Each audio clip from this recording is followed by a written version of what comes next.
messieurs les membres du Conseil municipal des jeunes, monsieur le premier adjoint, adjoint aussi de la cité Jeanne d'Arc où on se trouve.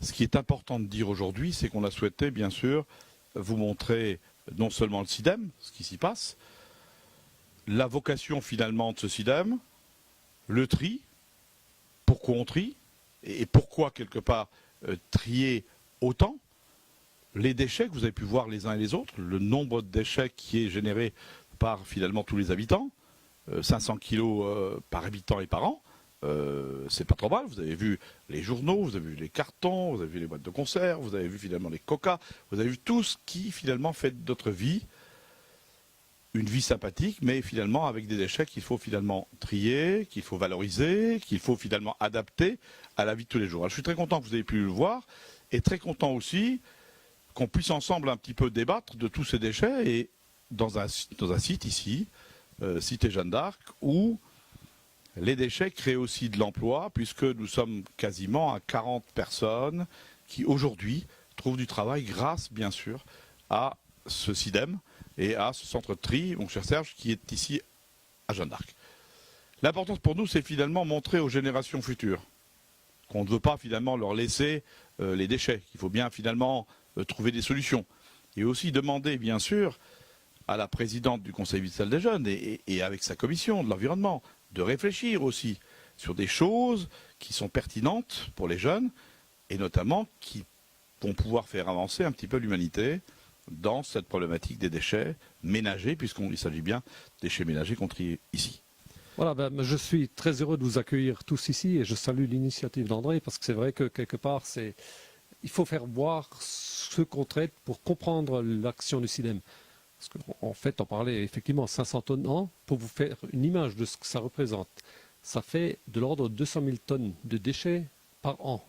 En volume, ça correspond, quand vous prenez une route qui fait 5 mètres de large, vous la remplissez de 1 mètre de déchets, vous allez de Strasbourg à Metz sur des déchets. Donc vous voyez un peu le volume. Ou comme disait un collègue l'autre fois, 40 terrains de foot remplis jusqu'en haut du but de déchets. Donc c'est immense. Donc ce que nous traitons ici, c'est une partie de ces déchets, puisque à Sainte-Fontaine, nous trions tout ce qui est recyclable. Mais il faut savoir que nous avons d'autres sites à Morsbach, à Sarreguemines, à Fouquemont, à Bitche, puisque nous couvrons en tout 380 000 habitants. Donc c'est énorme aussi, c'est toute la Moselle-Est et une partie de l'Alsace-Bossu. Et on en disait tout à l'heure, ici nous avons 40 personnes qui travaillent, mais globalement, sur l'ensemble de nos installations, nous employons 200 personnes donc, qui font vivre des familles. C'est toute une industrie qui est générée par le SIDEM. Et donc on est d'autant plus heureux de pouvoir vous montrer tout ça. Il est vrai que notre société change et que nous produisons d'année en année toujours plus de déchets. Il faut s'adapter. Et il faut s'adapter comment? Eh bien tout simplement en triant plus. Plus on va trier, plus le coût des déchets va diminuer. Et c'est ainsi qu'il faut laisser pour vous. Mais quand vous serez plus grand, pour vos enfants aussi, il faudra leur laisser un environnement propre, aussi propre et peut-être bien plus propre que nos parents et nos grands-parents l'ont laissé. Voilà.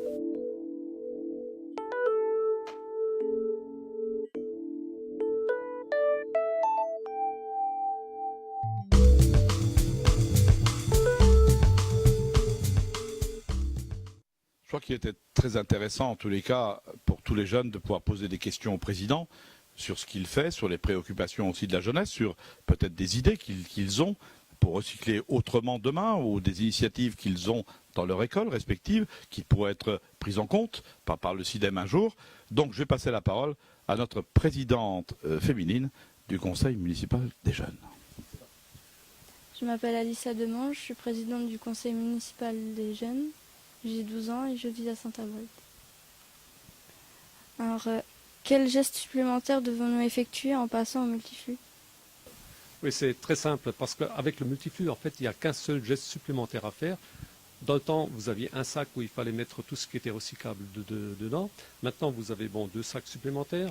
Donc, tout ce qui est déchets verts, donc les épluchures de pommes de terre, les restes alimentaires, le papier essuie-tout, tous ces trucs-là, vous les mettez dans le sac vert. C'est la seule chose qu'il y a en plus. Et en fait, tout ce qui ne va pas dans le sac vert et dans le sac orange, il faut le mettre dans le sac bleu, puisque ça va être en déchet ultime qui va être incinéré. Je m'appelle Leila El Or, j'ai 14 ans et demi et je vis à la Carrière. Peut-on recycler tous les déchets? Non, en fait, tous les déchets ne sont pas recyclables puisqu'aujourd'hui, vous voyez, vous avez vu qu'on vous a montré tout à l'heure, tout ce qui se fait ici à Sainte-Fontaine, c'est tout ce qui est plastique, tout ce qui est verre, bien sûr, il y a le verre qui est recyclable, il y a le papier, les journaux, revues, magazines, etc. Je dirais en gros, il y a 40 à 45% de produits qui sont recyclables. D'autres sont recyclables dans une autre mesure en faisant du compost, les déchets verts qu'on ne traite pas ici mais qu'on traite à Forbach. Mais il reste une fraction de déchets ultimes, comme on les appelle, qu'on est obligé de mettre en décharge ou de les incinérer. Tout n'est pas recyclable, mais plus on recycle, moins on rejette à la nature, puisque tout ce qu'on met en décharge, forcément, on le rejette à la nature, ce qui n'est pas une bonne chose. Voilà. Quand on dit, Président, qu'on met en décharge, alors on met dans quelle décharge? Elle est située où? Avec quelle capacité?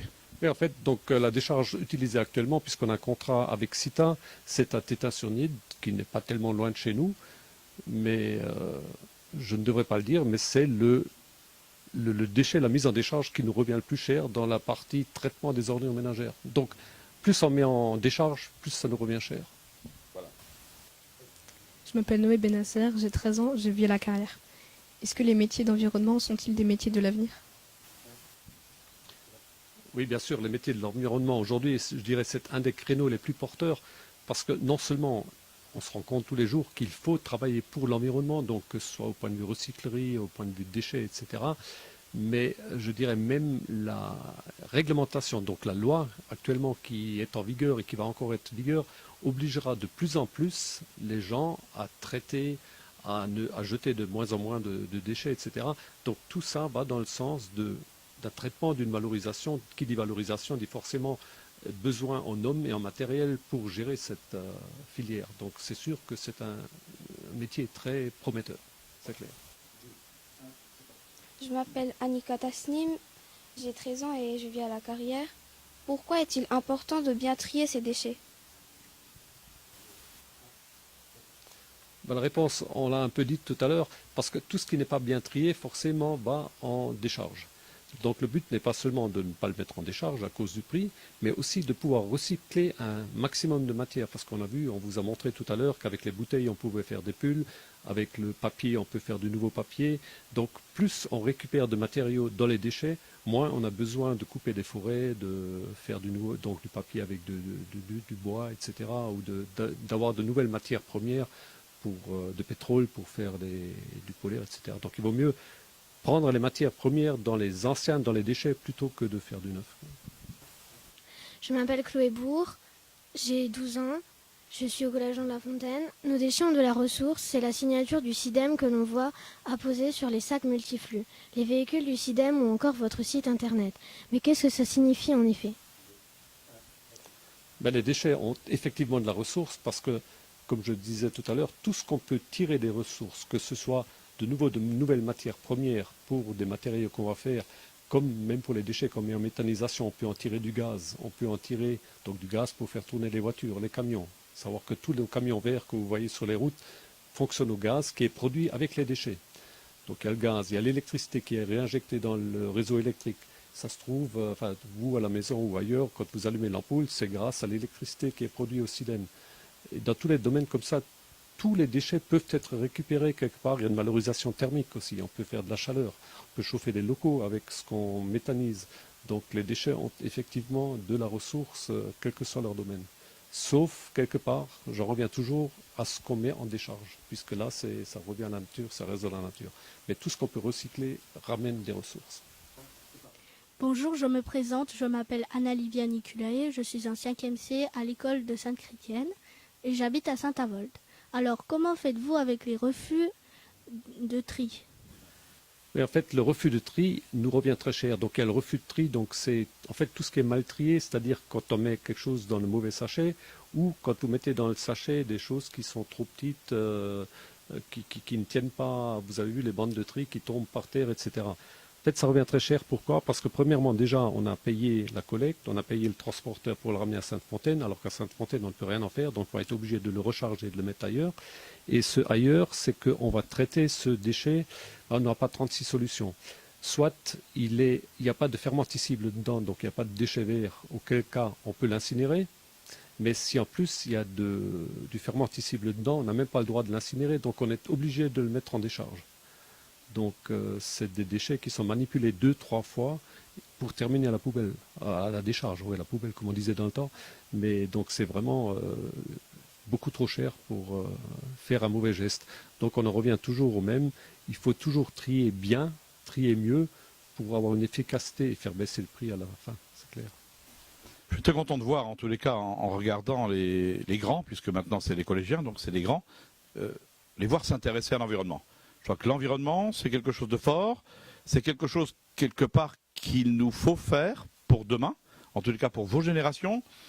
Ensuite, Président, il y a aussi dans l'environnement quelques petites nuisances qui me sont rapportées un petit peu par les gens de Jeanne d'Arc, qui voient traverser les camions, ramener chaque fois des choses ici, et bien évidemment aussi le souci du patrimoine. Et aujourd'hui, on a un vrai souci de patrimoine avec finalement le chevalement de Sainte-Fontaine, qu'on souhaiterait voir finalement comme un élément de patrimoine et pas comme un lieu, je dirais, de stockage de déchets à proximité ou de stationnement de camions. Je pense qu'il mérite mieux. Non, mais là, on est entièrement d'accord. D'ailleurs, on en a déjà longuement discuté à maintes reprises. Nous faisons des efforts. Nous avons déjà aménagé, donc déjà clôturé toute notre partie stock du tri, où nous sommes actuellement. Toute la partie gestion du bois qui se trouve à l'est du chevalement, nous l'avons clôturé aussi. On l'a mis, on ne l'a pas caché, parce que quelque part, c'est quand même un site industriel sur lequel il faut qu'on travaille. On a pris l'engagement de dégager toutes les bennes. D'ailleurs, on peut aller voir, tout est dégagé. Donc, on va bien dégager l'ensemble du site du chevalement. On va, bien sûr, nous aussi, mettre encore en place toute une haie arboricole pour égayer, pour verdir un peu le paysage, pour cacher ce mur en béton qui, effectivement, n'est pas très beau pour le promeneur, pour le visiteur. On va améliorer de ce côté-là. Et on va faire, je dirais, régulièrement, on a mis nos services au courant, que systématiquement, quand il y a de la dérive, on passe derrière, on nettoie. L'aménagement de la route, qui actuellement est aussi dans un état lamentable, je dirais, mais qui n'est pas de notre ressort, la SEBL va le régler incessamment sous peu. En fait, les travaux auraient dû commencer hier. Bon, ils ne sont pas encore là, mais les marchés sont passés. Donc d'ici quelques semaines, on pourra circuler sur une route vraiment carrossable. Avec les aménagements que la commune va encore mettre en place, on voudra quand même mettre à la disposition du public, des promeneurs, un site qui, comme on l'entend trop souvent, ne méprise pas les anciens qui ont travaillé ici, mais qui sait reconnaître la valeur des anciens mineurs. Donc on a tout à gagner à le mettre en valeur. Je dirais toujours, le SIDEM n'est pas contre tout le monde, contre les intercos, contre les communes. On travaille tous ensemble pour le bien-être de notre population. Bien, Monsieur le Président, merci de nous avoir reçus ici. Je pense que pour le Conseil municipal des jeunes, la visite était très très intéressante. On compte un petit peu sur eux pour porter la bonne parole du tri. D'abord dans vos foyers, chez vos parents, chez vos frères et sœurs, mais bien au-delà. Et faites en sorte que tout le monde comprenne bien qu'il est important de trier. Monsieur le Président, merci. Monsieur le maire, merci d'avoir eu cette initiative. Je pense que le SIDEM a une longue vie devant lui. Il faut qu'on travaille tous ensemble, toutes les intercommunalités, parce que c'est nécessaire. Et depuis de nombreuses années, le SIDEM a choisi la bonne voie. Et je suis persuadé que c'est la bonne voie. Alors j'ai juste un petit message à vous transmettre.